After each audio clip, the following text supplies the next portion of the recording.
started.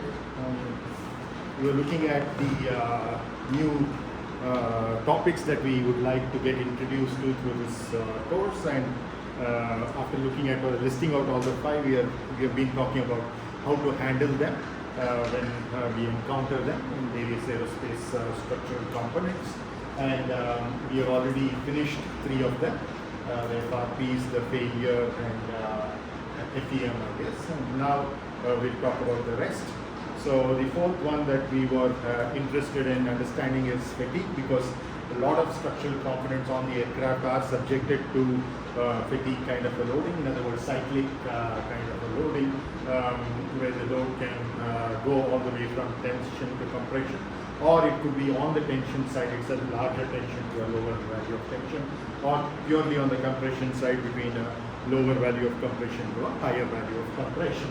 So all that we are interested in to start with in understanding fatigue is to see how the composite structure responds when that kind of a cyclic loading happens. And there's a lot of vibratory loads as well. Many of these are high frequency fatigue, and there are also low frequency fatigue examples like what we discussed earlier in terms of the landing takeoff cycles, the cruise in between them. Also, I think there's another topic which we probably already discussed last time. FEM is something we haven't discussed in terms of how we handle it in this course. I think you asked me a question at the end of the last class as well, in terms of the software and things like that. So it will be too much to get you to work on some software projects as part of this course. We'll probably not be able to have enough time to get to that, but nonetheless we will have a very brief introduction to the implementation, and it's very important to understand the theory behind it rather than treat it as a black box. However well these software might have been validated and verified for various applications by the aerospace industry, there are always certain nuances depending upon what kind of elements you choose, what kind of material properties you choose for a given material, and similarly the geometry inputs, etc., and how you connect them and things like that.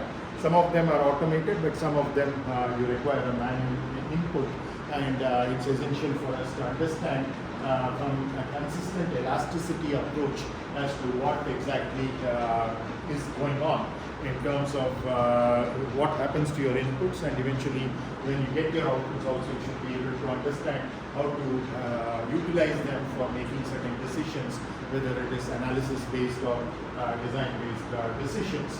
So upfront we will be looking at, instead of maybe for a class or two we will look at each of these separately. Let's say a bar which is only axially loaded in tension, or a column which is only axially loaded in compression, or a beam which is only experiencing a flexure in one direction, things like that, or a torque tube which is undergoing torsion in only one direction, no other loads are acting on that. But in reality we know that all of these structural components are typically subjected to more than one type of load. Yes, it is very much possible that one of those kinds of loads will be dominant, but the others will also be present, they will not be zero, which means that in the sense of all of their combined presence, how does the material react to that? So typically you will end up with multi-dimensional stresses and correspondingly multi-dimensional strains. In other words, you will have sigma xx, sigma yy, sigma zz as the three normal stresses, sigma xz, sigma yz, and sigma zx as the shear stresses, and the corresponding strains which we will denote by capital gamma, gamma xx, gamma yy, and gamma zz being the normal strains, gamma xz, gamma yz, and gamma zx being the shear strains. Now those will have a 1:1 correspondence in the sense that if you apply the stress, the strain is the corresponding strain. If I apply a sigma ij, the corresponding strain would be gamma ij. That would be a direct effect, but there are also a lot of couplings that happen. even in the simple case where you have isotropic metals, you know that there is something called the Poisson's effect, or because of a non-zero Poisson's ratio in most materials. So therefore, when you are trying to pull it in this way, of course it will stretch in that direction.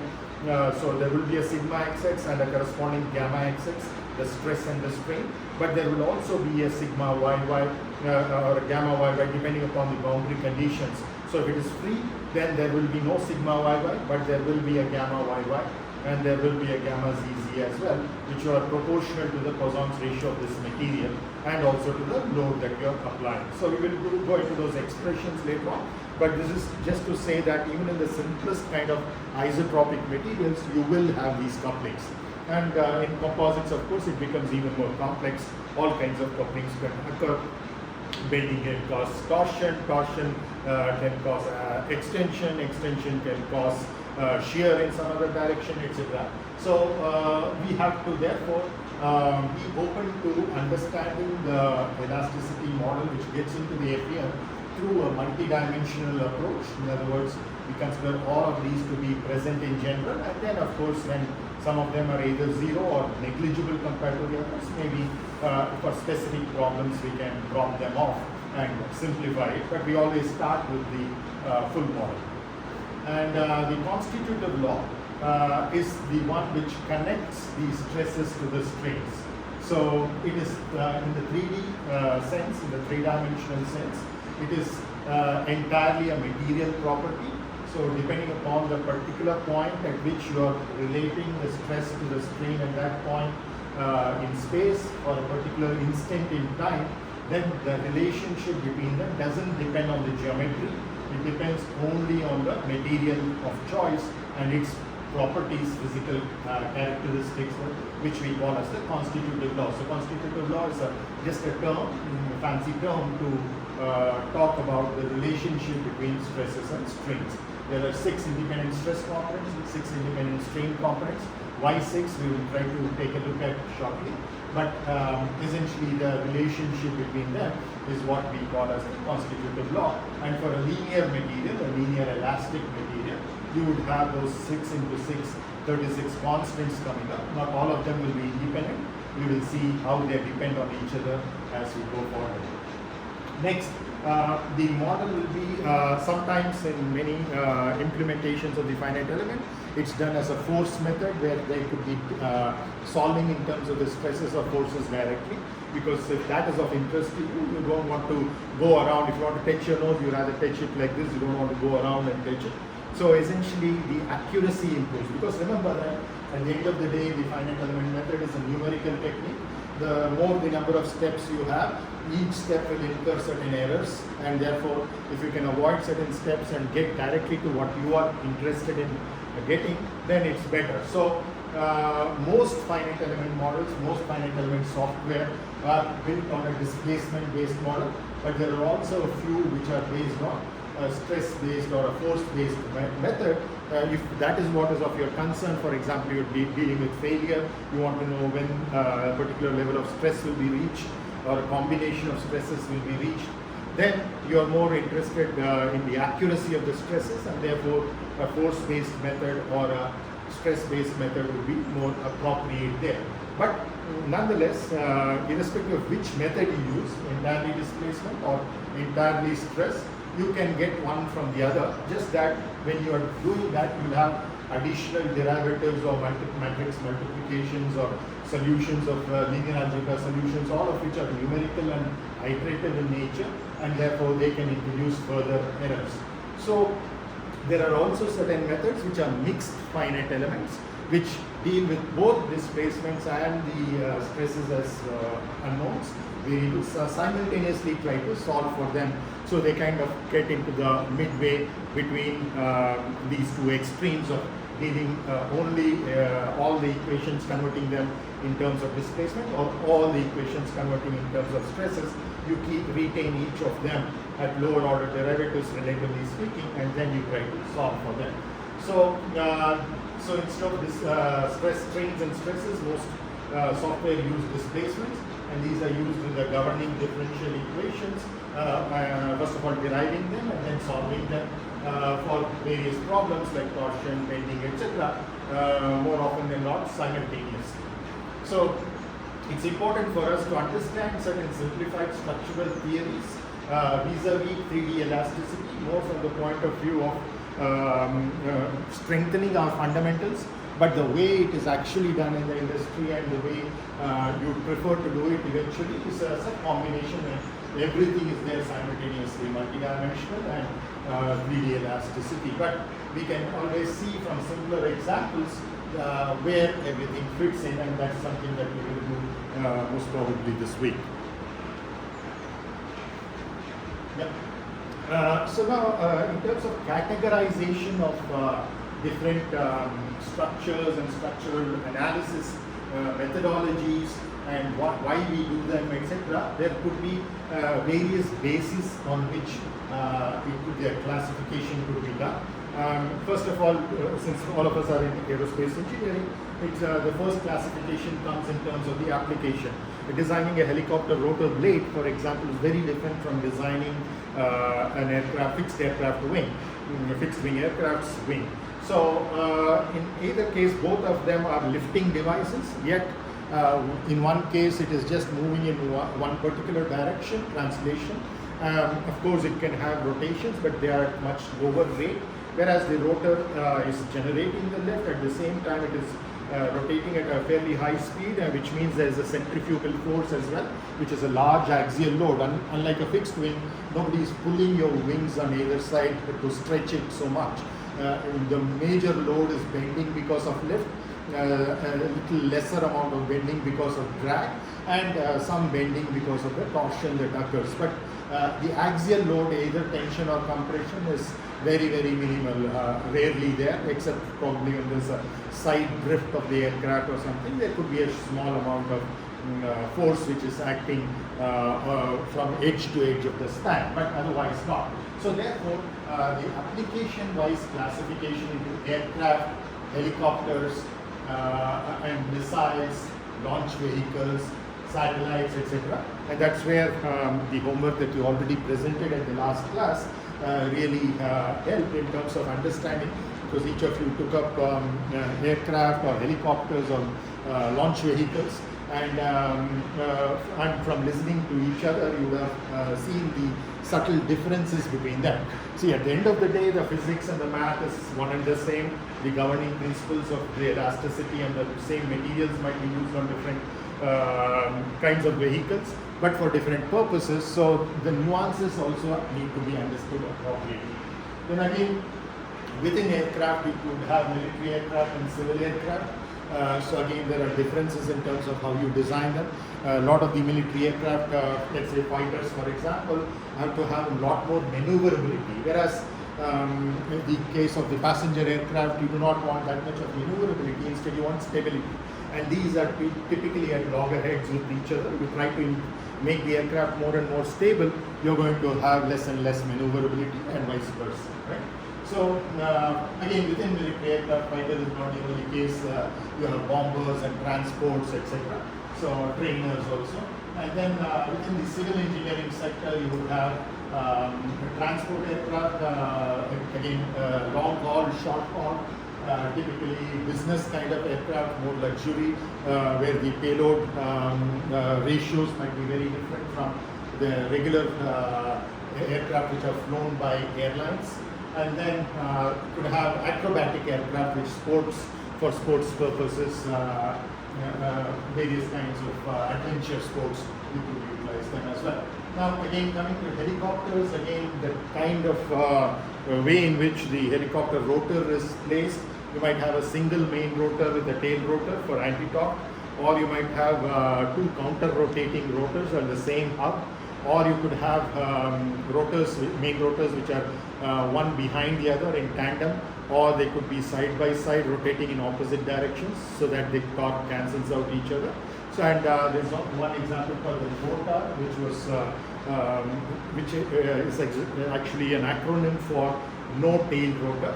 So what they did is they didn't have any of these multi-rotor configuration. They still had a single rotor, main rotor, but how they took care of the torque is that because if you don't take care of it, it's quite obvious that the rotor is rotating in one way, the helicopter will start rotating in the other direction, because you have Newton's third law coming into picture. Every action has equal and opposite reaction. So that's why you have the tail rotor, so that when the rotor is trying to rotate in a particular way, you have a tail rotor which tries to provide a torque so that the helicopter doesn't move in the opposite direction. So that's the whole idea of tail rotor. But in the no-torque configuration, which was pioneered by McDonnell Douglas, an aircraft company which was eventually taken over by Boeing. It's part of Boeing now. Boeing St. Louis is actually what was originally McDonnell Douglas, and we work a lot closely with the St. Louis Phantom works of Boeing, because that's where a lot of the research gets done, not only for helicopters but also for various other aircraft, also in terms of technologies which are going to be utilized, let's say 10, 15, 20 years down the line on futuristic aircraft. And IISc happens to be one of the strategic partners of Boeing, in the sense that we have a perpetual partnership with them, in particular for structures and materials, and that's how we have been working very closely with them, and we often visit St. Louis, and people working in St. Louis center of Boeing visit us often as well. Now that no-torque, so essentially how it achieves that anti-torque is by, as you would have seen in a helicopter, there's a tail boom at the rear. So now they have a fan which is between the main fuselage and the tail boom that blows air, and at the end of the tail boom they have an outlet which is like a nozzle, like a rocket nozzle, and the air, highly pressurized air, goes through that, and when the air escapes out of that, it creates a force, and that's like equivalent of it having a tail rotor.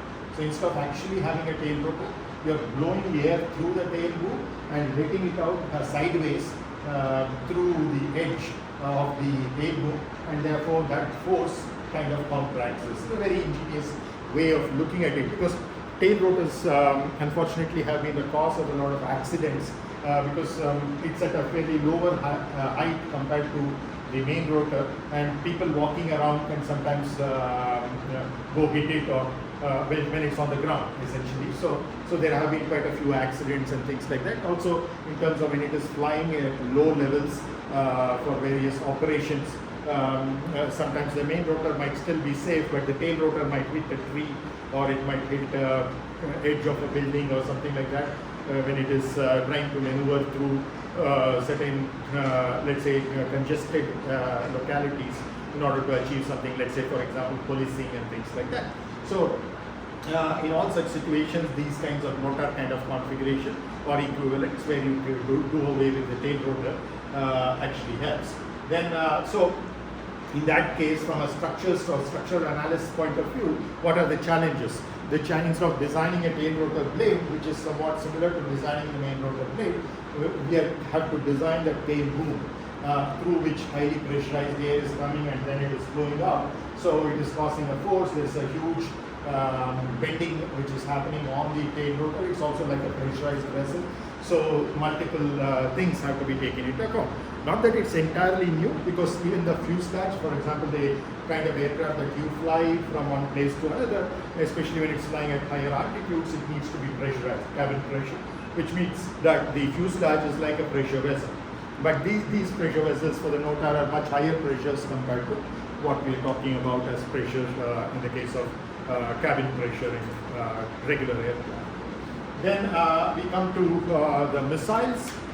Again, there are many examples of that. Surface-to-air missiles, SAM, air-to-air missiles, AAM, and surface-to-air missiles, SAM, etc. So, depending upon from where to where it is launched, there are lots of subtle differences in terms of the overall design of the missile, as well as the design of the structural components which go into making it up. There's a lot of commonality between missile structures and launch vehicles, especially in the rocket stages, the rocket engines, both in terms of the propulsion as well as the structural design, in terms of filament winding, for example. So where instead of the pre-pregs that you talked about for composites in your assignment, here instead of them, you take filaments and start winding them over large mandrel, so that gets a circular thing. And you know, in the case of a pressure vessel, I don't know if you have heard that in terms of the main stresses that are coming on a pressure vessel, there's if this is a cylinder, then there is an axial stress, and there is also a hoop stress, that is a stress along the circumference. And typically for a circular pressure vessel, circular cross-section pressure vessel, you would have the hoop stress, which is double the longitudinal stress, which means that the stress in this direction along the circumference is much more. So when you are having fibers, if you know that only this is the only stress, then you can put all your fibers in the circumferential direction. If you knew that all these stresses are dominating in only this direction, you can put fibers here. But now we know that both are existing and one is double the other. So then you know the resultant of those stresses is acting at a particular angle, some 50 degrees plus a little bit. So if you put your fibers along that angle, it can take both this stress as well as the longitudinal stress. So that's how you tend to design these structures, so that you try and understand typically what is the dominating load, and in the dominating load what are the resultant stresses, and therefore you try to put more fibers along that particular direction.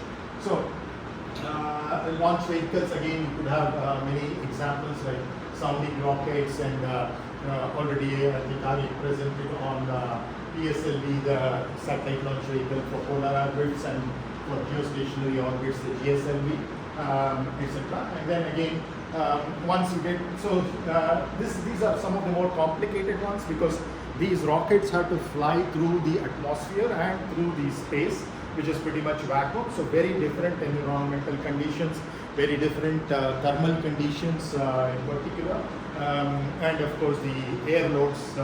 One half of the journey you have air loads, and then you do not have air loads at all, but the gravitational loads would be quite varying depending upon how close it is flying to the next closest planetary body. So again, satellites, you could have geostationary satellites and polar satellites. So geostationary satellites, as you rightly pointed out, typically are at about an altitude of 36,000 kilometers. So which means that it appears as if it is stationary as the Earth rotates and revolves, but essentially it is also moving, just that it's moving at a similar rate compared to the Earth, and for that you need to have a near circular orbit at an altitude of about 36,000 kilometers. So you have that kind of a geostationary orbit, whereas the polar orbits are much closer. They typically pass through over the poles of the Earth, the north and south poles of the Earth, in the Antarctica and the Arctic regions. So that is one kind, and of course interplanetary rovers and things like that, which are kind of amphibious, like our tortoise, in the sense that they have to be good both on land and on water, or on air as well. So amphibious kind of aircraft and amphibious kind of rovers are also important. Then again, in terms of the speed at which they fly, once again the kind of forces will be quite different. For example, supersonic or hypersonic vehicles will have a very large wave drag. They could have shock waves, and the temperature changes across the shock wave could be very large. Pressure changes could be very large. So the structural analyst has to be taking care of all of this. So that's our role as structural analysts. So depending upon whether this Mach number is greater than 1, less than 1, greater than 5 or so, and then again depending upon the component itself, the airframe structures are different, the engine structures are different, the re-entry modules are very, very different, because the re-entry module faces aerodynamic heating. So in other words, it's coming at such a high speed that it's not just the temperature of the atmosphere that is bearable, but it's more of, because of the velocity at which this is coming in, that it generates so much of heat, and very special kinds of materials and designs, even from a geometric point of view, are required in order to handle that kind of aerodynamic heating. So that's all based on application, how you classify different structures. Now we look at, based on the stage of the engineering, itself, how we can classify. What our class is focused on is the first part, which is analysis. So in other words, already existing aircraft, we take a particular component of that aircraft, let's say a spar of the aircraft, or let's say the wing skin, or let's say a control surface like the rudder surface or the vertical tail. We take and try to see what are the loads acting on it, is it able to withstand those loads, what are the stresses developed, how much of deflections are there, how much of strains are there, is it within the acceptable limits for that material, and therefore will it survive, do we need to make changes based on certain accident reports, based on certain airline reports, based on the maintenance engineers reports, because these have regular maintenance, repair and overhaul operations, what we call as MRO, and these MRO operations, from that a lot of feedback comes from the maintenance engineers to us structural engineers. As analysts, we could be analyzing that. At the other end of the spectrum, we are trying to reverse this process of analysis, or do it in an iterative fashion to get into design. So where we are trying to optimize the structure, we're coming up with an entirely new aircraft or an entirely new component for an existing aircraft or a newer version of the same aircraft. So then you're trying to modify that with new materials or new geometries. Then you need to design that, which means that you have to choose the material, you have to choose the shape and size, and then make sure that you're doing a better job than the previous designs of a similar class of aircraft. Then the third thing of an engineering stage is in understanding stability. So stability, of course, is from many perspectives. One is the stability of the aircraft from a controls point of view, where you're seeing that the control surfaces that you have, the horizontal tail, vertical tail, etc., are able to stabilize the aircraft as a whole properly. Then from a structural analysis point of view, we are talking about the stability of individual components, whether they buckle or not, whether they undergo flutter or not, whether they undergo aeroelastic divergence or not. Within buckling, again, flexural buckling or torsional buckling. Again, you could have local buckling. In other words, the structure component as a whole may not buckle. Like if this is a column and I'm trying to apply compressive loads on this, the whole thing may not buckle. Before that, there might be small portions of it which might develop certain buckles. So you would have seen probably formica like this, typically on plywood. Sometimes if it's not bonded properly, sometimes it develops lumps at certain locations. So essentially it has debonded at certain locations. So it's essentially a local kind of an instability that is occurring. Similarly, there could be a wrinkling, just like wrinkles in our skin. Then the skin of the aircraft can wrinkle depending upon the compressive loads and tensile loads in different directions. There can be wrinkles that develop, and sometimes we can live with this because the aircraft might still be good enough, the material failure has not occurred. But if it happens in some of the primary components, like let's say the web of the spar, which is supposed to take a certain amount of shear, now that is wrinkling, let us say, then you have an issue. So you have to make sure certain things, certain places, this is completely avoided, and certain places, after that has occurred, how does it behave? That is post-buckling behavior, as we call it. So post-buckling behavior, to analyze that is very complex because large deformations are there. So the problem is highly nonlinear. The governing differential equations are partial differential equations, highly coupled with different variables. So even in terms of a numerical solution on a computer, it becomes very, very difficult to handle that kind of a situation. So that's as far as the stability is concerned. Next is health. So this is something becoming very, very critical these days, almost essential according to many certifying agencies for most aircraft, especially for passenger aircraft, where there needs to be a real-time monitoring of the health of the aircraft, and especially its all its systems, but especially its primary structures. Like for example, the helicopter, the rotor blades have to be monitored, and I think you presented LUH and LCH, and you said that one of them is like a derivative of the groove. the advanced light helicopter. And when this was actually designed about 2 or 3 decades back, one of the prototypes had an accident and it was fatal. The pilot was killed. So then when they did the accident investigation, they found that it was a tail rotor. There was a longitudinal crack that was developing in the rotor blade. So within the rotor blade, there's something called a flex beam, which is like a skeletal structure, and that is made out of composites, and both carbon fiber composites and glass fiber composites, and it started developing cracks along the length of the flex beam. And they wanted to know, first, while they were trying to redesign and ensure that this didn't happen, but in an emergency situation, if it were to happen, can the pilot get real-time information whether the tail rotor is having an issue or not, so that they can take over and have an emergency landing, so that the damage can be minimized, if not completely avoided. So for that, we actually did a project for them, and we actually got a real-time health monitoring system done, and it's on the flying groove right now. So this is very, very important that for us structural engineers, while of course as researchers, as academicians, we publish a lot of papers, what gives us greater joy is when we see something that we have designed is actually on a flying helicopter or a flying aircraft, hopefully saving a few lives. Then you feel that you're doing your job to the extent that you can, in terms of whatever little you could do towards improvising designs and reducing the damages. Then stability, health. Again, health has 2 parts to it. One is, of course, like what I was talking to you about, diagnosis. Just like when we go to a hospital, we get an X-ray or we get various tests done, blood tests done, etc. And then based on that, certain diagnosis is done.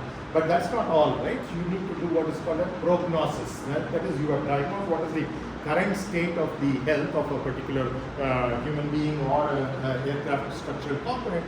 Next step is to see what will happen as this aircraft continues its typical flight plans, and how many years will it last, or how many flights, number of flights will it last, etc. And when next kind of a replacement of a part is required, or a repair of a part is required. Sometimes there might be damages and you just put a patch over that, just like how you put a, let's say, a band-aid or something when you have an issue, just a small cut or something like that. But when you have a major cut, you might have to have stitches in order to get that cured.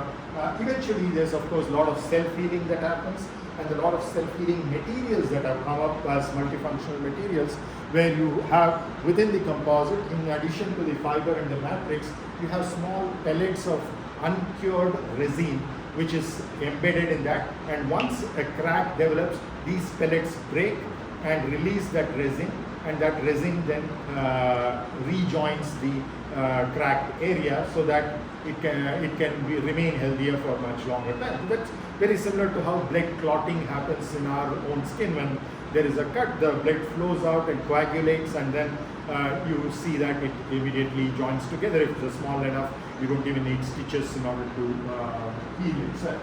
So a lot of bio-inspiration comes in, and it has already come in, and a lot of materials have been developed based on that as well. So all of these are the prerogative of health monitoring engineers for structures, where we look at damage in terms of fracture, in terms of delaminations, fiber matrix debonding, fiber breakage, matrix cracking, all of these, and one leading to the other as well, like both initiations as well as the growth of these damages. Then we come to, as I said, the prognosis, life estimation, and the next thing is, for aging aircraft, there is something called a life extension program. The designer might have designed it for, let's say, 20 years or 25 years for the aircraft. Now we see that most of the parts are working. There are only few parts which are having issues. Can we repair them, or have a replacement for them, or a few of them, things like that. And then essentially what is called as an overhaul happens, and you try to extend the life of these aircraft. Again, structural engineers play a very, very important role in making those decisions.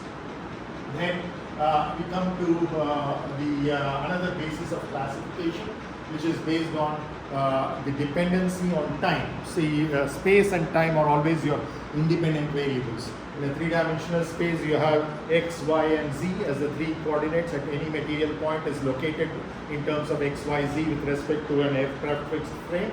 And now, over a period of time, what happens to that material point in terms of the stresses and strains that it undergoes, what is the deformations that it undergoes.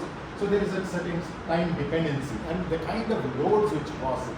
So there are lots of loads which are, even though aircraft itself is a moving entity, most of its flight, especially for passenger aircraft, is in the cruise. And where it is cruising at a constant speed, which means it is not accelerating because it is also not having any rotational motion. And therefore, neither the velocity's magnitude nor the velocity's direction are changing, which means there is no acceleration. That is important to understand from your dynamics class. You would probably remember that for acceleration to be zero, it's not sufficient for the velocity magnitude to be constant. It also should not be rotating. Because when it rotates, it has a change in the direction of the velocity vector, and therefore it is possible that there is acceleration, because acceleration is defined as the rate of change of the velocity vector with time. So therefore, a lot of the understanding of structural components and their analysis can be done statically, or what is known as quasi-statically. Yes, the aircraft is moving, but it's not accelerating, and that itself means that a lot of forces are reduced, and therefore, under such a situation, what kind of behavior is there of the material and of components in particular is what we study as part of statics. But then we cannot do away with dynamics, where there are time varying loads, especially in maneuvers, for example, takeoff, landing, etc. So all these kinds of situations, you have various dynamic loads. In other words, the load is a function of time. And when that happens, you will have vibrations. Some of the vibrations could be free vibrations just because of the natural frequencies of the individual structural component. They start vibrating in different modes, some flexural modes, some torsional modes, or some mixed modes as well. So all these kinds of modes, there could be vibration, axial as well. Now, there could also be vibration because it is forced. There are time-dependent forces, and they will cause the behavior or response to change with time as well. Then there could be random vibrations. Let's say turbulence happens in the air, or gust comes up, or let's say a bird hit happens. That is again a dynamic experience for the aircraft structural components, because impact is like something happening suddenly in time. It was not there just the instant before that, it is not there just the instant after that. Just at that particular instant, you are having a huge load that is coming up. So that is an impact kind of load. That's one end of the spectrum. The other is the fatigue kind of loads that we already discussed, might be high frequency or very low frequency also. So then that's as far as the basis of time dependency is concerned. We can again classify structural components and the way we do structural analysis based on the technique that we employ as engineers, the engineering technique that we use in order to accomplish that. So there's a lot of experimental work that is done, both in the design stages as well as in the analysis stages.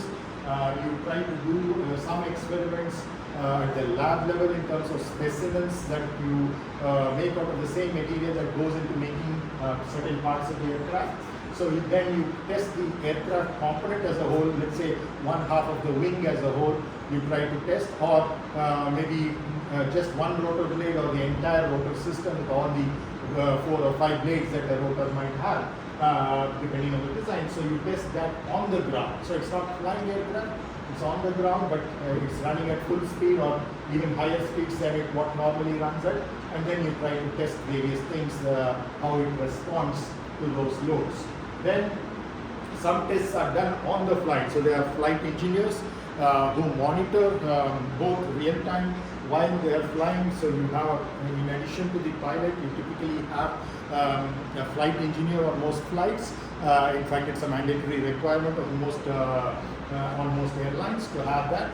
But there are also flight engineers on ground who get that data once the aircraft has flown and come back, and you extract the data out of it, and using that data you try to do an analysis to see what could be issues, potential issues, and if they can be resolved.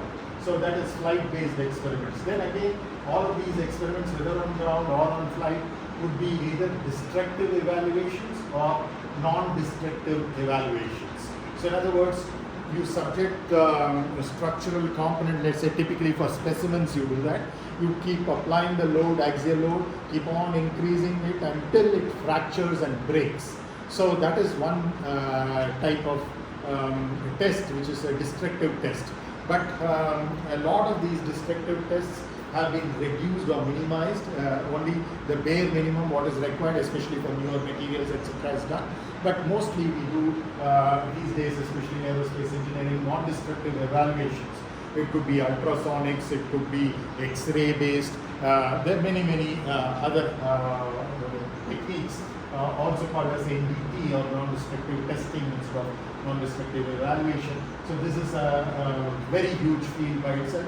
It has led to spin-offs from aerospace to various other branches of engineering and even medicine. Then coming to other than experimental approaches, we have theoretical approaches. Again, theoretical could be for simpler geometries, simpler material distributions. You could do just an analytical work. In other words, you symbolically process. And these days, you don't even need to do that by hand for a long period of time. Software like Wolfram Mathematica or Maple or even to a rudimentary extent MATLAB can do symbolic processing. And those symbolic processors can be used to do take forward analytical solutions. Analytical solutions, wherever feasible, it's good that we do it because it gives us a lot more insight than a numerical analysis. Numerical analysis is case specific. Though you can do a parametric study, etc., eventually try to use a lot of post-processing to gather information. But just by looking at a formula, you can see the dependencies. What is it proportional to? What is it inversely proportional to? So what is the main effect? So what are the major changes I can make in a design in order to make it better in terms of material changes, in terms of shape or size changes? So these kinds of things can be done through analytical methodologies, which are theoretical, but then for most real structures, you know, the geometries are so very complicated.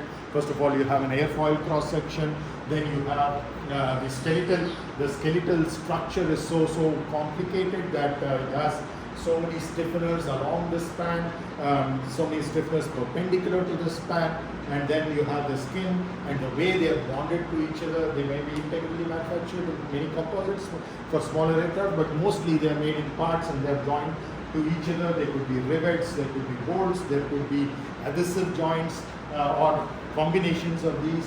So then you really need to understand the numerical analysis techniques in order to accomplish that, because most of your theoretical models in analytical sense may not work with so many complications in place. You can go only to a certain limit and not beyond. But there's also a modular structure that you can have where you have modules for simpler geometries, and then you can tend to combine them when these structures itself are formed by combining simpler parts. Then you see that, for example, you have an I-section spar, you have a panel which is having a fairly low curvature, it's almost like a flat panel. So now you know a panel is joined to a spar. So I have a closed form analytical solution for this. I have a closed form analytical solution for this. I can combine these two closed form analytical solutions to handle a single panel with a single stiffener that is attached to that. So it is possible to extend the limits of analytical techniques because they give you a lot of insights, and especially academia does a lot of that, and the industry, especially the bigger companies, like when we go to Airbus, we will see examples of that. So they have now understood the relevance or utility of pushing the limits of the analytical techniques and not always getting into the brute force method of numerical analysis. Yes, that is always a fallback option, and that always is a solution that will work, but many a times it helps to try out analytical techniques before you get into numerical techniques. Then again, within numerical or analytical techniques, when you are doing any of these theoretical models, you have two different kinds. One is the variational approaches, which are energy-based methods like Lagrangian or Hamiltonian variational principles, which involve a branch of mathematics called the calculus of variations in order to arrive at a stationary principle, and you minimize or maximize a function, then you arrive at governing differential equations based on that. The other approach, of course, is a Newtonian mechanics kind of a thing, where you do equilibrium-based approach. So in other words, the force equilibria, the moment equilibria, etc. Of course, in an accelerating system, you involve the D'Alembert's force as well. Of course, in a rotating system, you have the moment of inertia times the angular velocity as well coming into picture. All of these as tensorial and or vectorial quantities. Then you take all of them into account in order to accomplish the. So these are equivalent methods, but one sometimes can give more information or be more efficient compared to the other, and therefore you have to be judicious in your choice of which to use when. Typically, it's not just one approach solves all your problems. You need to be aware of both kinds of approaches within the theoretical realm, again in the experimental realm also. So once you have a overall understanding of all of these, it's very easy to see when to use what. And for a long period of time, the certifying agencies have almost required all new aircraft which are developed to undergo a huge amount of certification test requirements, and most of them used to be experimental. But now with the growing confidence levels in theoretical models, especially numerical techniques, a lot of simulation based results are acceptable to many of the certifying agencies like FAA in the US, or equivalent in India. We have the DGCA for civilian aircraft, or CEMILAC for military aircraft. Similarly, in all other regions, like the European region has its own certifying agency, etc. So many of them are moving towards lesser dependence on the experiments and more dependence on the theoretical and computational work. But this can probably never be given up, because eventually the proof of the pudding is in eating it. So eventually you would like to do at least the bare minimum level of experiments. But as far as possible, when moving here, you're reducing the cost, because experiments are very expensive in dollar terms, even more so expensive in terms of the time invested. The number of human resources, amount of human resources which are invested in experimental tests and experimental techniques, both for analysis and design, is very, very humongous, and it can cause huge delays in the development of an aircraft. You might plan the aircraft to come out in about 10 years. Because of delays in this, it might be 12 years or 13 years, as it has happened in the case of the Boeing 787 Dreamliner. It has happened in the case of the Airbus A350. These top companies, in spite of the huge investments they make, sometimes underestimate the time required, because certain things the certifying agencies are not satisfied unless and until these tests are done. For example, if you take fatigue tests, these could be running into millions of cycles before the structure fails. And so, but you have to do that experiment in order to show that, yes, it has lasted me this many millions of cycles. So which means that a few years might go in terms of, depending upon the frequencies of the loading, of course, which is required for a specific kind of aircraft structural component, and which means that a huge investment of not only dollars, but time is involved and human resources is involved. So therefore, this shift that is happening in terms of more and more reliable models is very, very useful from the point of view of the industry as a whole. Next, we talk about another basis of classification, which is on the material type. So you know that some materials are relatively homogeneous, and others are relatively not homogeneous, or what we call as heterogeneous. So essentially, it's a mixture. This is essentially a uniformly same material throughout a particular domain. So these kinds of differences can cause a huge difference in terms of the way you analyze the material or the structure, because with a homogeneous material, it's a single material, a single set of material properties that you need to deal with. Here you might need to deal with multiple sets of material properties and the interface between those materials, and therefore it becomes more and more complex in handling them. Then again, difference between isotropic and anisotropic. Tropic means direction, iso means same. So all the properties are the same in all the directions. Typical examples are metals and metallic alloys. And anisotropic is where properties are different in different directions. Composites are a classic example of that. Along the fiber direction, you have superior material properties compared to any direction perpendicular to the fiber. Then again, you could have the material type could be linear, and most materials are linear, especially the structural materials used on an aircraft, linear up to a certain level, but then they get into a non-linear behavior.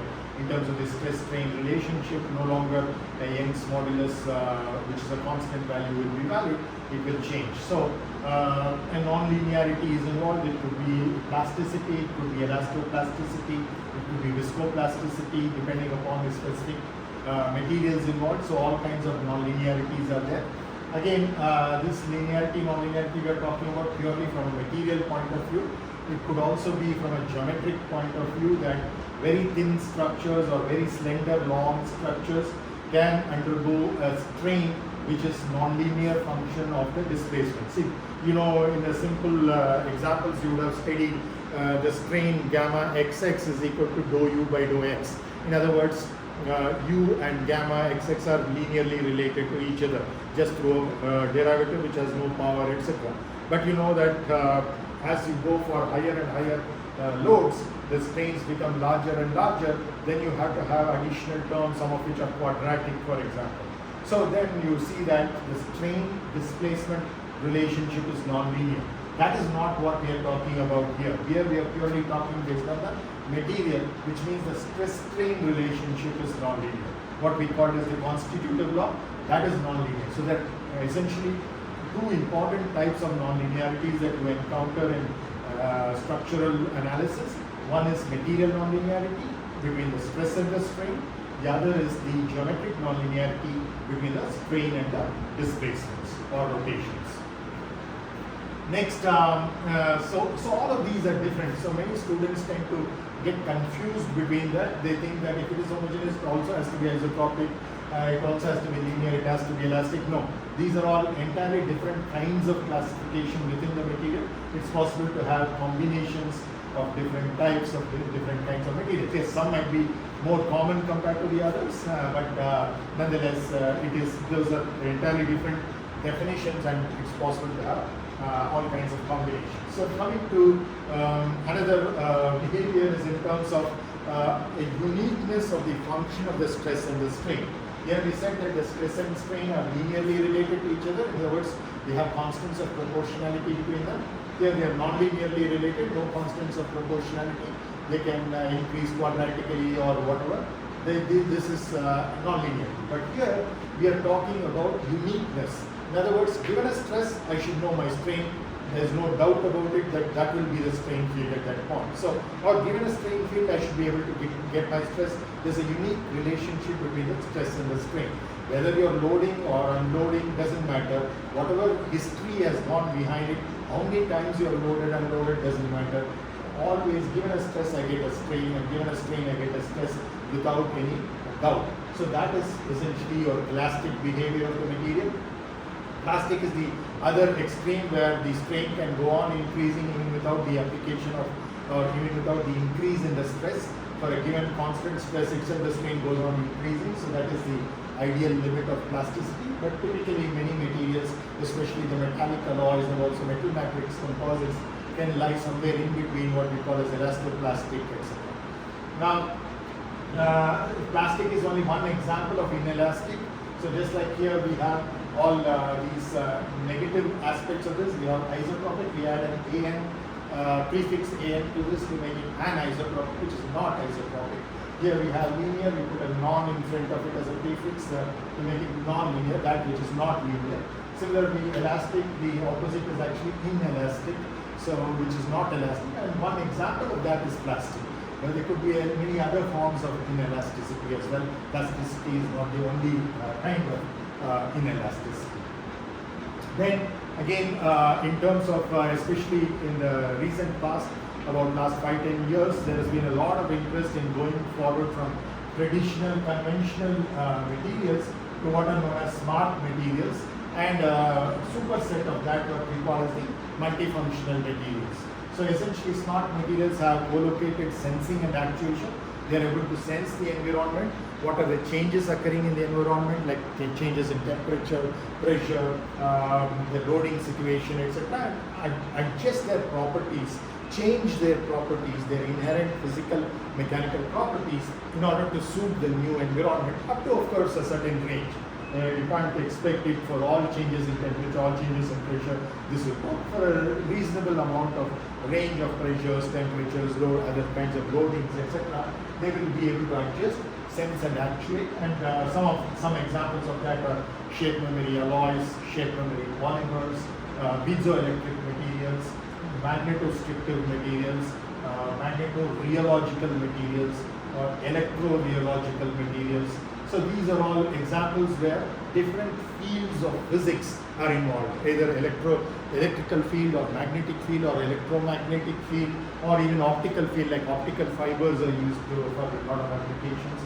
And then of course the rheology and the tribology, the kind of friction, the lubrication, all of these can affect the overall behavior of a structural system.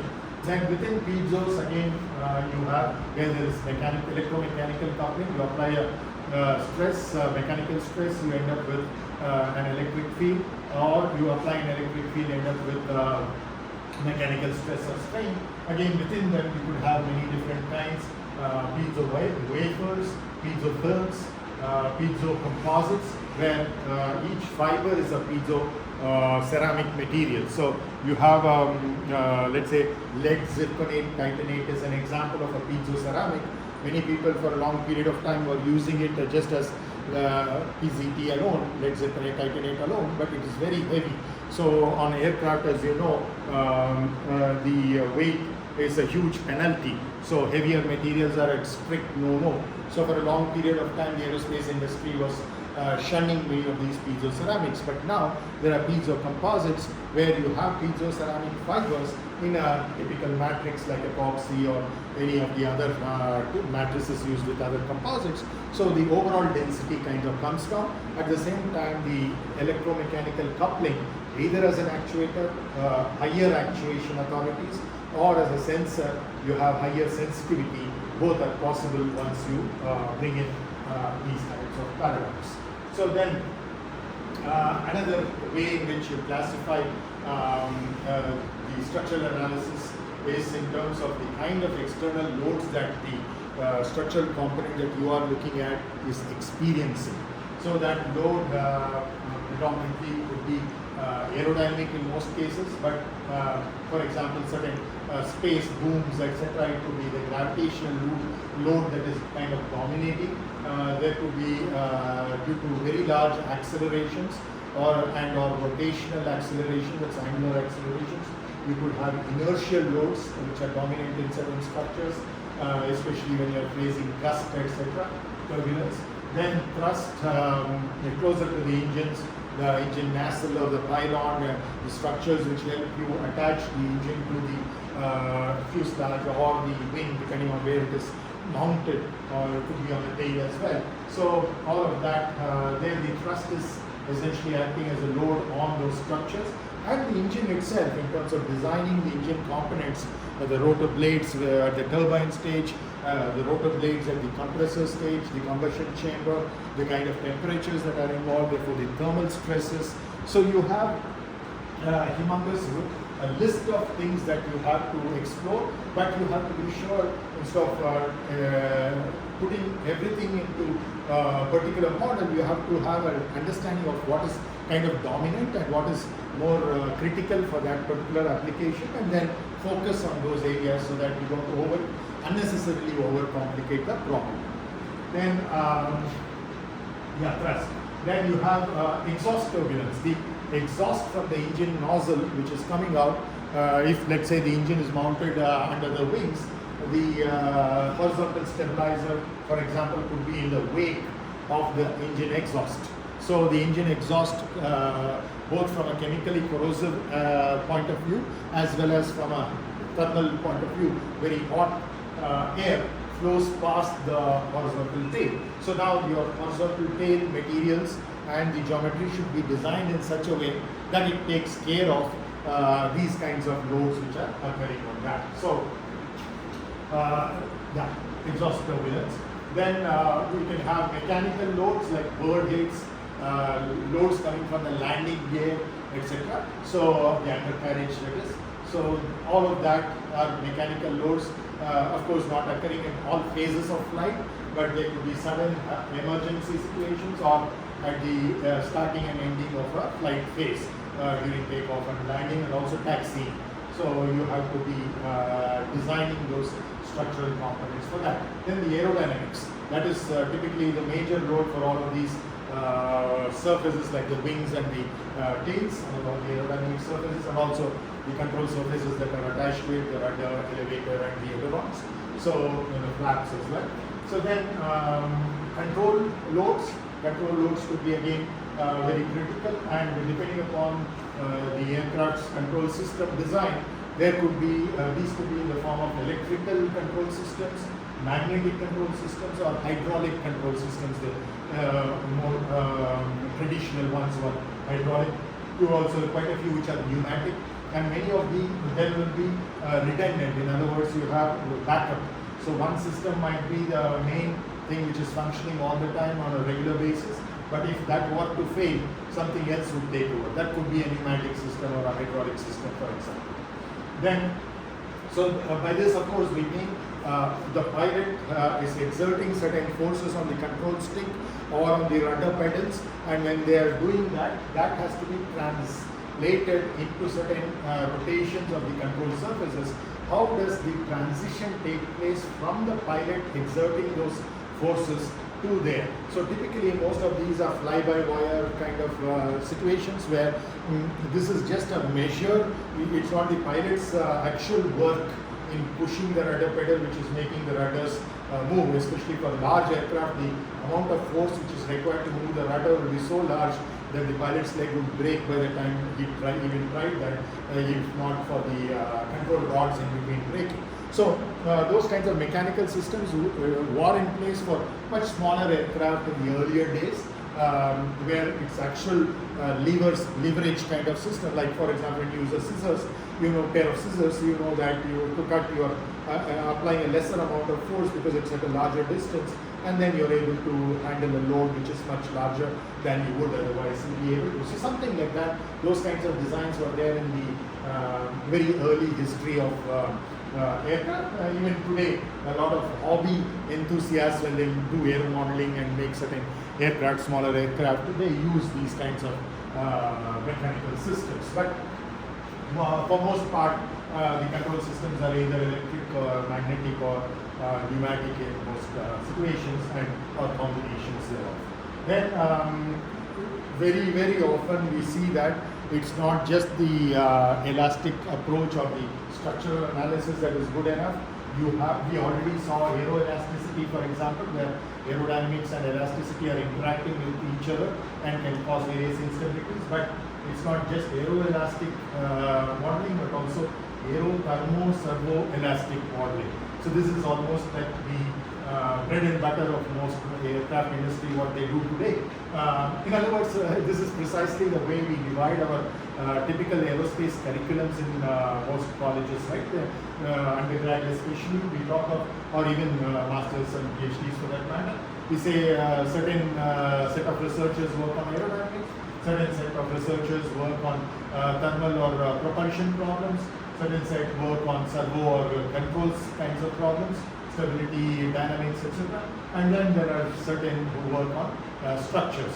But in reality, all of these interact with each other. Aircraft as a whole is one single system, and it has many subsystems to it, some of which have this dominating, some this dominating in the engine, the wing, the control surfaces, the structural members like the spar, etc. But overall, it's the interaction of all of these which is going to be of consequence in terms of understanding. So a lot of the future jobs are going to be in these kinds of interdisciplinary or multidisciplinary areas. In fact, it's already happening for a decade or so now, that each of these areas individually has been studied for so long, so well, by so many top class researchers, that they have dug deep enough for almost realistic modeling. But in reality, these fields are not isolated fields. They're all acting at the same time. So the real advantage or takeaway from all of that would be to put all of these together in order to make it work for as complex a system as an aircraft. So when you want to do that, in earlier simpler models, most of them were linear models, and when you have linear models, the principle of superposition works. And so it was very easy, it was kind of almost trivial to take the aerodynamic model, take the structures model, put together and get an fluid structure interaction problem solved. But now we realize that if you want to get reliable results, the structural model has to be nonlinear, both materially nonlinear, geometrically nonlinear. And then you also have to have the aerodynamics model nonlinear. Then again, the control systems are all governed by nonlinear laws. Then you have the propulsion, again, because we are trying to stretch the limits in terms of the fuel efficiency and various other parameters of the engine in terms of the thrust to weight ratio, etc. So there again, it is working at its kind of edge, so that all of its capabilities are stretched to the limit, and therefore again it's a very highly nonlinear thermodynamic model that you have for most engine performances. So now combining all those is not a child's play, it's not a trivial thing, it is highly non-trivial, because these are all nonlinear models and you can't just develop them individually, isolated manner in silos between individual teams of aerodynamicists, structural engineers, propulsion engineers and controls engineers. Then they all come together and put it. It doesn't work that way. So the interaction has to start from day one. Even in the preliminary design stage, they have a lot of interactions to make sure the decisions of one are taken into account by the others in terms of the takeaways, in terms of the changes or decisions that they have to make in their own specialized domains. Then another way in which we classify structural analysis is through the phase of the flight. So as you know, a typical aircraft will start with taxiing, then take off, then it would climb to a particular altitude, it would cruise at that altitude, maybe it would probably climb again if it was, let's say, reconnaissance kind of an aircraft. It might want to loiter at different altitudes also, so it needs to have better cruise performance at multiple altitudes. But if it's a passenger kind of an aircraft, it typically has one single cruise altitude at which it is most efficient, then you could fly there. Then if it was an acrobatic aircraft or a fighter, for example, you would have to do a lot of different kinds of maneuvers. The loads that come because of that very different from the loads in any one of these phases.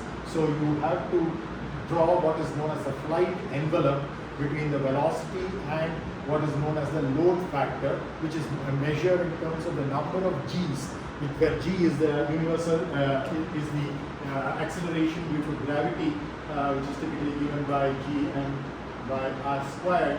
This is the universal gravitational constant, this is the mass of the Earth if the flight is taking place over the Earth. And this is the distance between the aircraft CG and the Earth CG, which is essentially the radius plus the altitude of the aircraft that you have. So now this is typically in SI units, we say on the surface of the Earth, about 9.81 meter per second squared. Now you're talking about the maneuver. You could have, see if it's a free falling body, it is 1 G. But if it is accelerating towards the Earth, because I have thrown down a ball, let us say, it is more than 1 G at which it is coming down. Or if I'm throwing up a ball, it is retarding at a particular speed. Or if I throw it at such a high speed, what is known as the escape velocity, then it can even escape the gravitational field of the Earth. So in all of these cases, the G values are going to be very, very different. So we typically draw what is known as a flight envelope. We will come to this in a little more detail later on. So this is the speed at which the aircraft is flying, typically what is known as the aerodynamics true wave speed. And then you plot M, which is essentially the number of G loads that it can take. So now there is a certain envelope that comes up over here, and you have to fly within that envelope.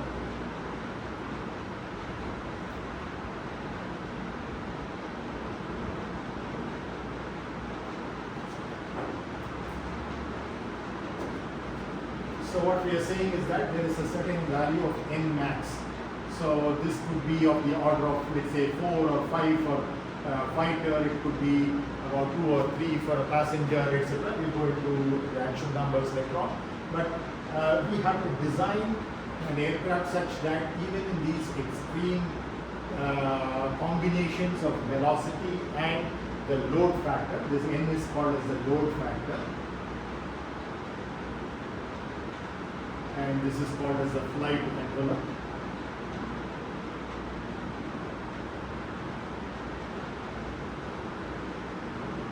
So this is typically dictated by the stall.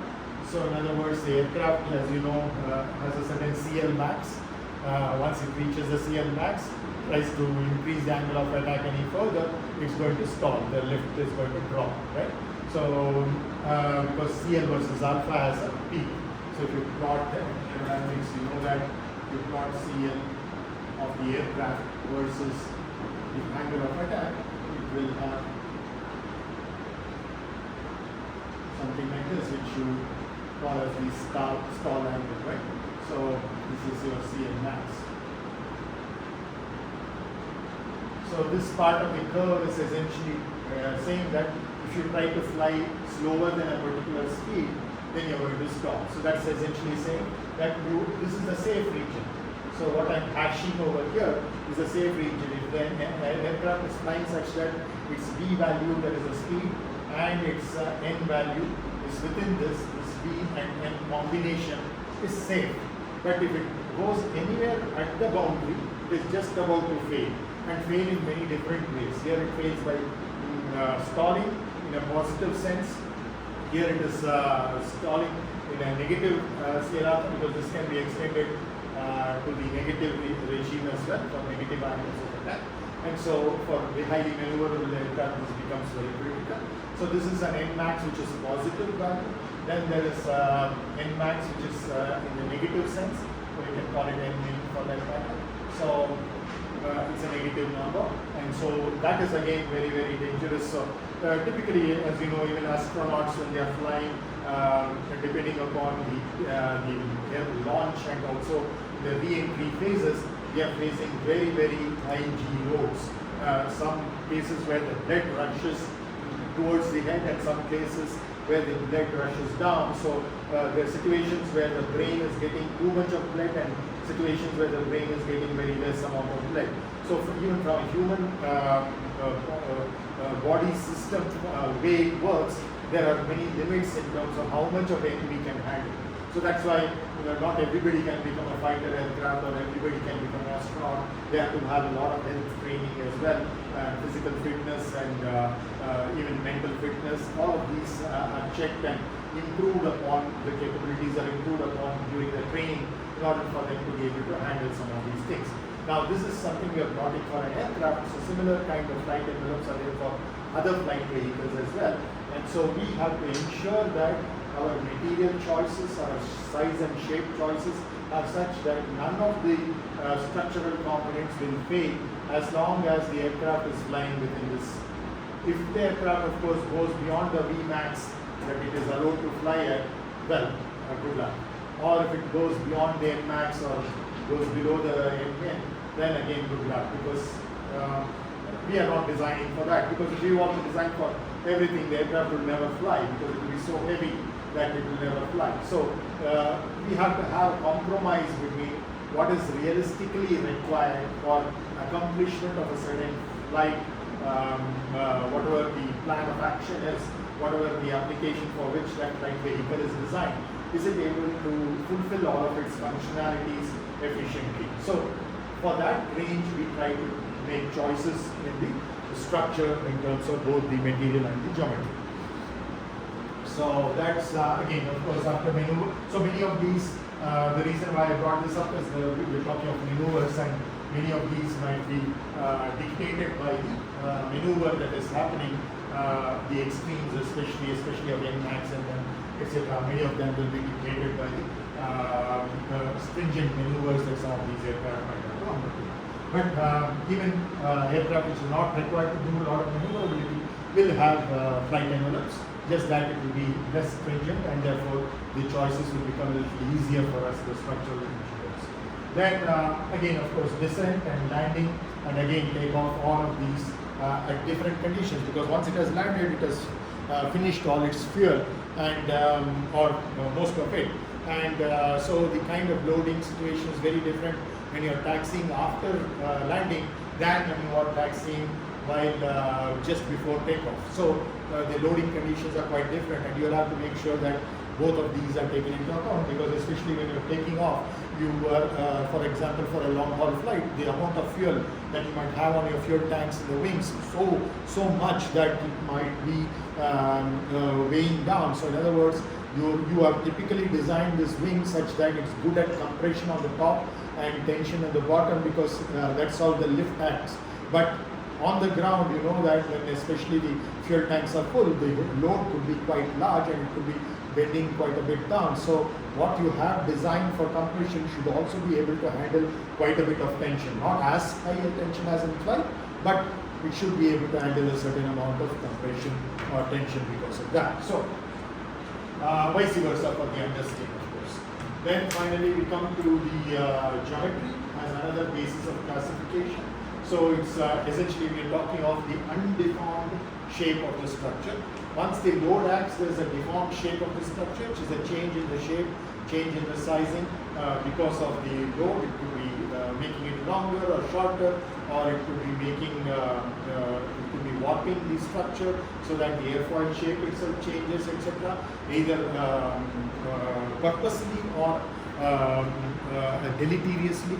Deleteriously if you are not designed for it. Purposely, if, for example, you have let's say an aircraft which is let's say drone for that matter. You're designing a drone for reconnaissance kind of a mission.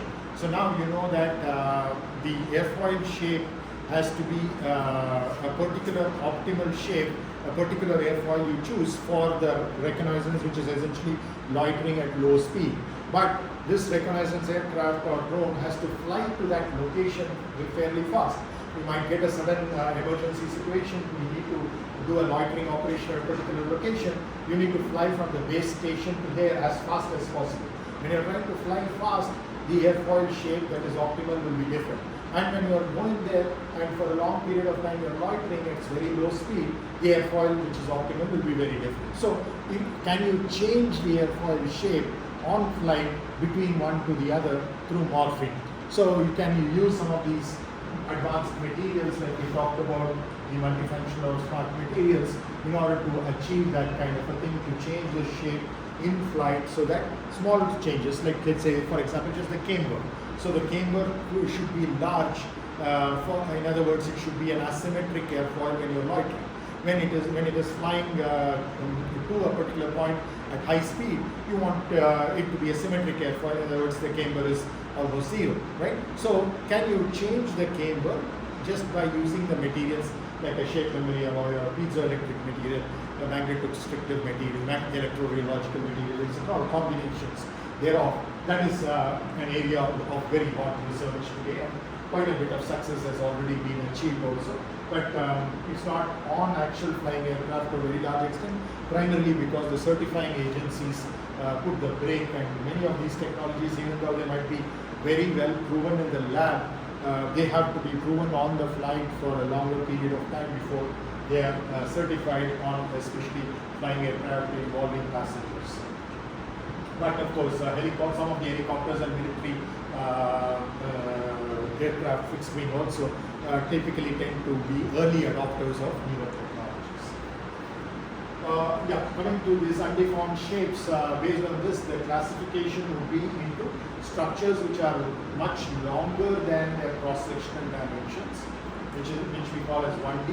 And again, within those 1D, there could be examples of rods which are primarily under tension. You could have beams which are primarily under flexure, that is bending. You could have columns which are primarily under compression. Then you would have frames which are combinations of these columns, rods and beams, one joined to each other appropriately or integrally manufactured. Then you could have torque tubes, which are essentially taking the torque which is coming because of, let's say, a twist of the aircraft wing or a helicopter rotor blade. Those are torque tubes. Even the tail loop that I was talking to you about, that can be subjected not only to bending because of the tail rotor's force, but also if it is off axis, it could be a torque also that is created on the tail loop itself. So torque tubes are there. In the wing itself, aircraft, fixed wing aircraft, you have a box beam which involves, if this is the leading edge of the airfoil, this is the trailing edge, you have a front spar, you have a rear spar, and then you have a skin on the top, skin on the bottom. So essentially it makes almost like a rectangular box. That is like a box beam, and typically it's called in the industry as wing box.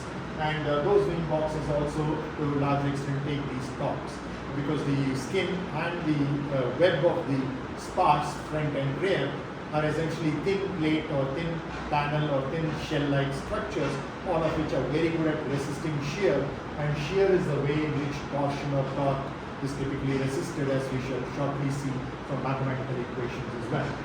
Then pipes, so these could be fuel pipes taking fuel from the wing or any other place where it is stored, could be the underbelly of the fuselage. So then to the place where it is required, namely the engine. So those pipes are essentially structures.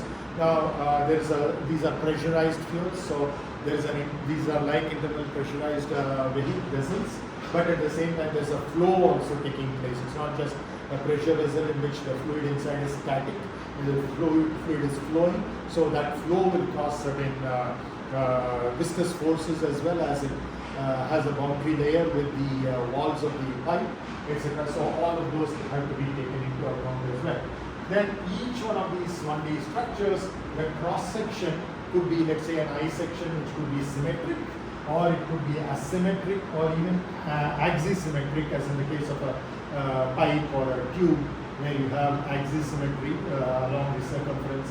The properties, the mechanical as well as all other material properties, as well as geometric properties, are all the same, though the load itself might be different at different locations. From a geometry point of view, it might be similar. So various types of symmetries or asymmetries. Even you could have anti-symmetry, that is, for example, I could have just a 2-ply laminate where the top layer is having plus theta, it could be, let's say, plus 45 degrees, and the bottom layer which is having minus theta, I will say minus 45 degrees.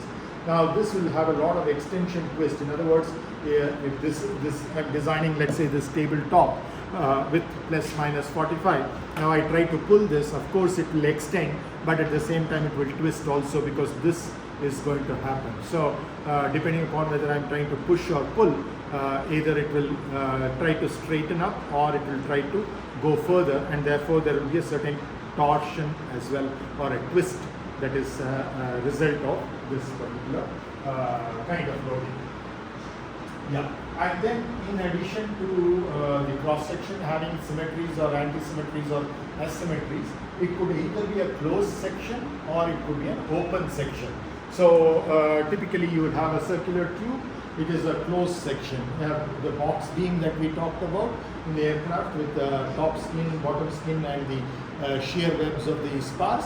Now that is a closed section. Now you could have open sections as well. For example, at the trailing edge, you have the top surface, bottom surface leading to where the control surface is attached. Let's say the aileron or the rudder or the elevator. Now that particular thing is open. It's almost like a C, and it is essentially an open kind of a cross section. Now there's a huge difference in how the open cross sections behave and how the closed cross section behaves. So much so that if I have this, it's a closed cross section, it's a circular tube, but if I just have a cut here, a slit, and I don't remove any material, but essentially I've just cut it. Now this, what was a closed section, because it was integral to start with, now I have cut it along the length of the tube. Now it has just opened up. Now it has become an open section. Now if I apply a torque, this will twist like crazy. Earlier, it used to be, even if it is thin walled, it used to take a huge amount of torque and twist very little. But just a cut like this has converted what was a closed section into an open section, even if that opening is very small. That can create huge amount of twist. In other words, the torsional stiffness comes down so rapidly. In other words, the torsional flexibility becomes very large for an open cross section. So we will see why and what is the geometric feature that makes that happen, etc. So that's as far as 1D structures are concerned, which are long and slender. Now we come to 2D structures, which are thin. So essentially you have thin shells like the tabletop that you have here, the wing skin, the fuselage skin. All of these are typically like plate or panels, or if they have a fairly large curvature initially even without loading, like the airfoil leading edge, for example, highly curved. So you have shells instead of plates. So the difference between plates and shells is plates is a special case of shells with zero initial curvature. So here you have a non-zero initial curvature. Even when no loads are happening, it is not straight. The mid surface is not a plane, it is a surface. It's a curved surface. So that is the reason why we call it by different name shells. But if you understand shell theory to a large extent, you'll be able to deal with plates as a simple case. Same thing with these. These could be initially curved beams, initially curved rods. So in other words, you could have a rod like this. So without even applying any load, it's curved like that. So now this might be essentially in a particular location, but then analyzing that is a little more complex compared to analyzing a straight prismatic beam. Again, all of these could have a taper as well. As you see in the case of an aircraft wing, you see that the chord is very large at the roof and becomes much smaller at the tip of the wing. So in other words, it is tapering down, the cross-sectional size is reducing as you go from one end of the beam to the other end of the beam, if you are thinking of the entire wing as a beam, right? Apparently a beam.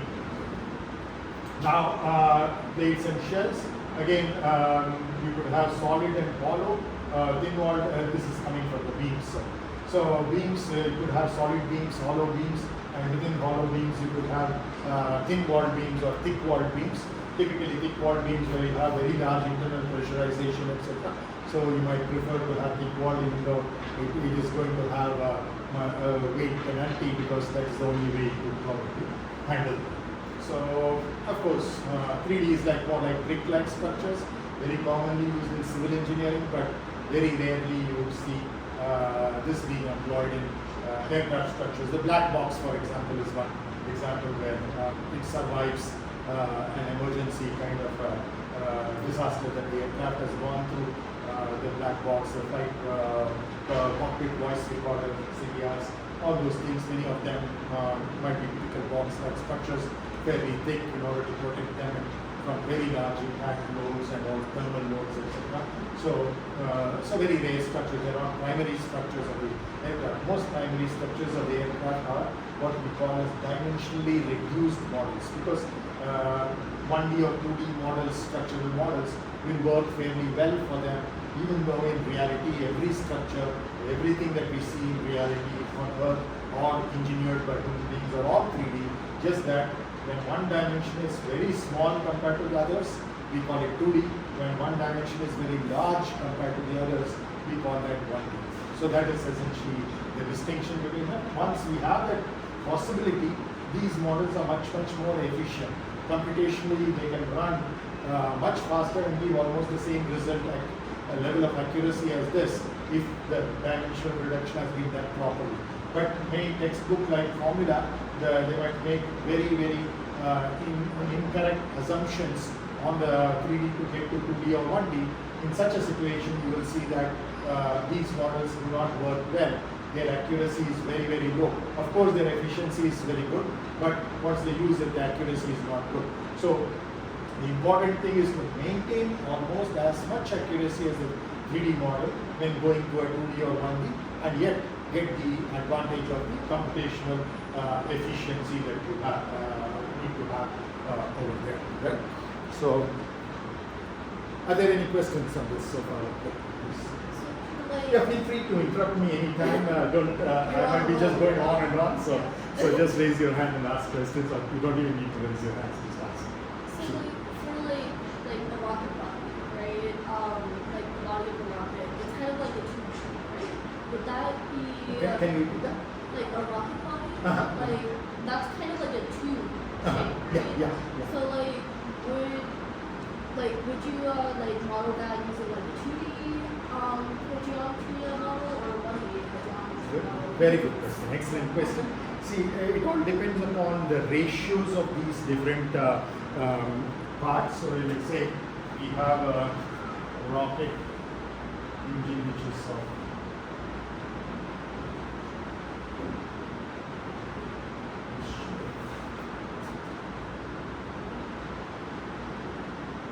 suppose the length of this is L, the diameter is B,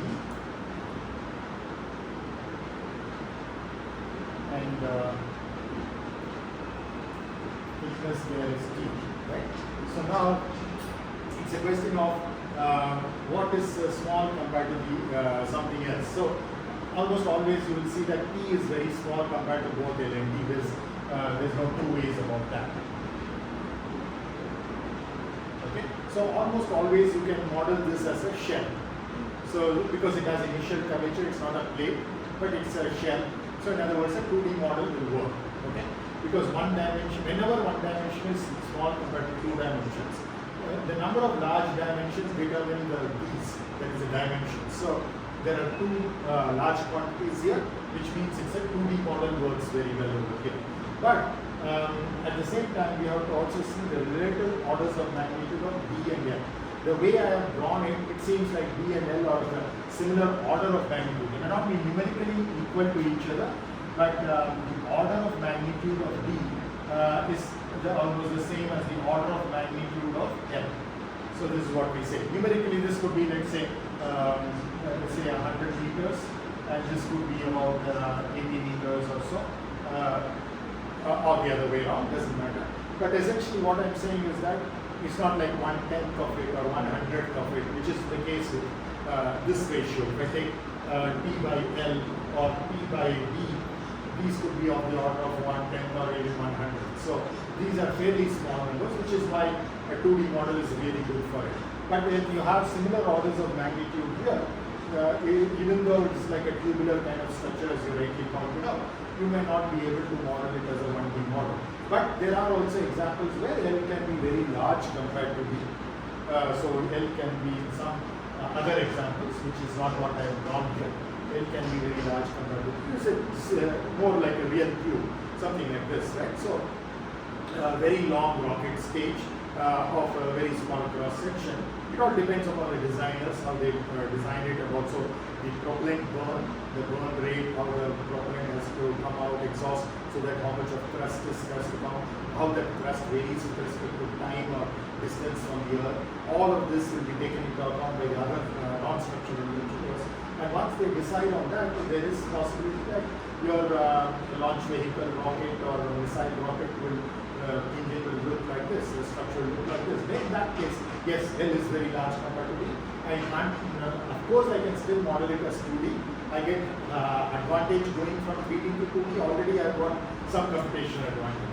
Now going from 2D to 1D, I get even more computational advantage because now you have P very small compared to D, which in turn is very small compared to L, and therefore you have two orders of reduction in dimension.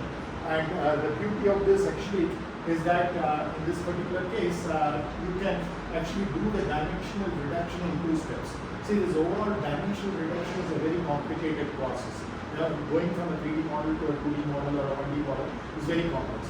Going from 3D to 2D is easy because only one dimension has to be reduced.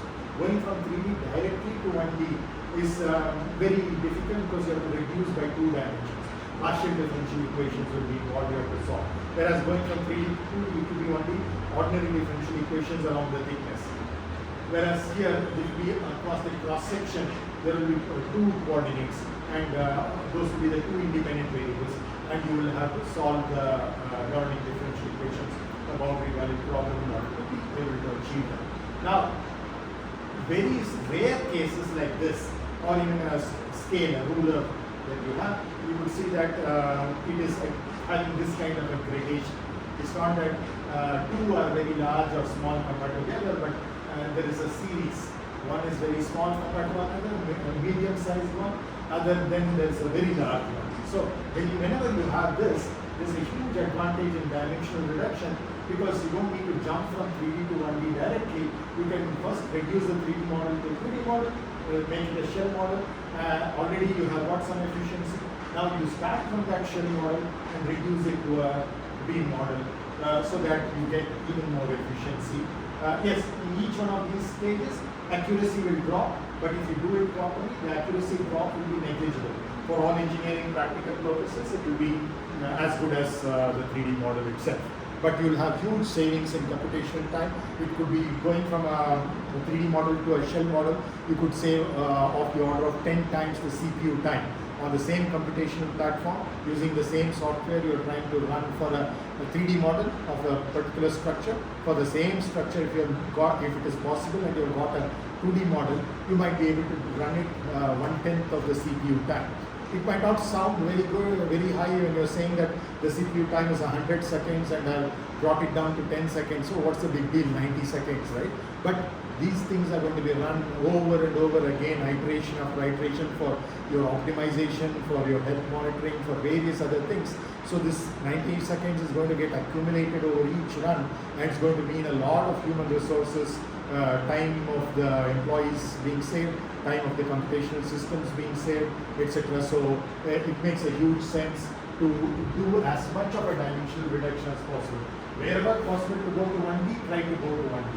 But if not possible, at least go to 2D. And for most aircraft structural components, these are the two major things. That's why I say rarely over here, very rarely you have 3D. In other words, T, D, and L all being of the same order of magnitude. That will not very rarely. So I think maybe go to the next slide, the next class. So any other questions? I'll be happy to answer. Okay, thank you. So we don't have a homework today as well. So.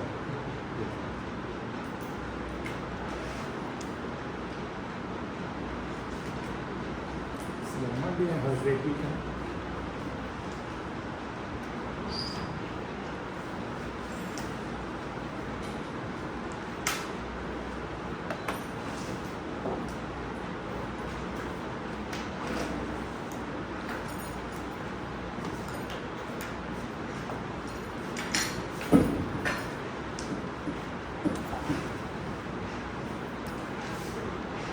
Are the slides anywhere?